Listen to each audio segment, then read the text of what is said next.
DOKPESI, 1951 to 2023. The great Zik of Africa, Dr. Nnamdi Azikiwe, Kwame Nkrumah, W.E.B. Du Bois, Jomo Kenyatta, and Muammar Gaddafi shared one thing in common, that is, the spirit of Pan-Africanism. They believe that the people of the African descent have common interests and should be unified in promoting and protecting such interests. The late founder of Dark Communications PLC, Dr. Raymond DOKPESI, easily fits into the category of leaders. His Pan-Africanist principles, however, came more from the business angle. DOKPESI's contribution towards the successful establishment and operation of the African Ocean Shipping Line suggests that he recognized the need for an African-owned shipping line to facilitate inter-African trade and advancement of African economic interests. DOKPESI and his other business associates in the African Ocean Shipping Line merely saw through the dream of a prominent Pan-Africanist, Marcus Garvey, a Jamaican that unsuccessfully floated Black Star Line, a shipping company that sought to facilitate global black commerce. With the late MKO Abiola, Shehu Musa Yar'Adua, and Bamanga Tuku as partners, DOKPESI and Co. pushed through the African Ocean Line as the first indigenous shipping line in Nigeria that linked major shipping ports along the West African coast. He was the first to bring a big ocean liner in Nigeria, and he was the one with his wife who taught me how to do shipping. I'm going to lose it, but he brought the African Ocean Line.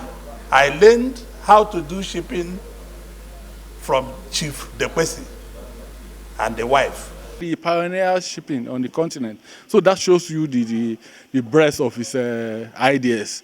So that means that the loss is not only to Nigeria, but to the continent. The effort to facilitate intra-African trade through an African-owned shipping line was not the first time DOKPESI's Pan-African spirit emerged. He was elected as president of African Students' Union in Poland while studying at the University of Gdańsk. During his headship of the union, he traversed Europe, promoting the welfare and well-being of African students across the continent.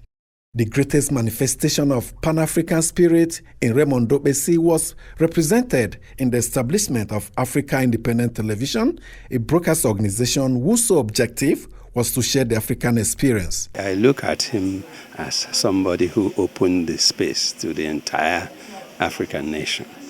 The station is the first Nigerian broadcast house whose operation went beyond the country's borders. It has operated television stations in Ghana, Sierra Leone, United States, and the United Kingdom.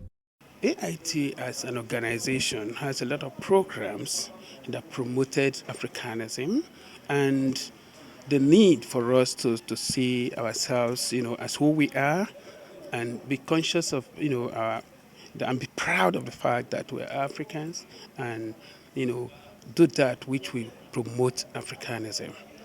You need to just watch AIT and don't bother to ask about an African perspective. It is there. And one thing that Africa has suffered in history from generation to generation is that we do not tell our own stories. And when you don't tell your stories, you leave your stories for others to tell. What do they do to it? They bastardize it. So one of the impacts of Raymond DOKPESI was to create an African narrative, which has been grossly lacking. And so, the late Raymond DOKPESI's life history will not be complete without highlighting his Pan-Africanist ideals. Raymond DOKPESI, 1951 to 2023.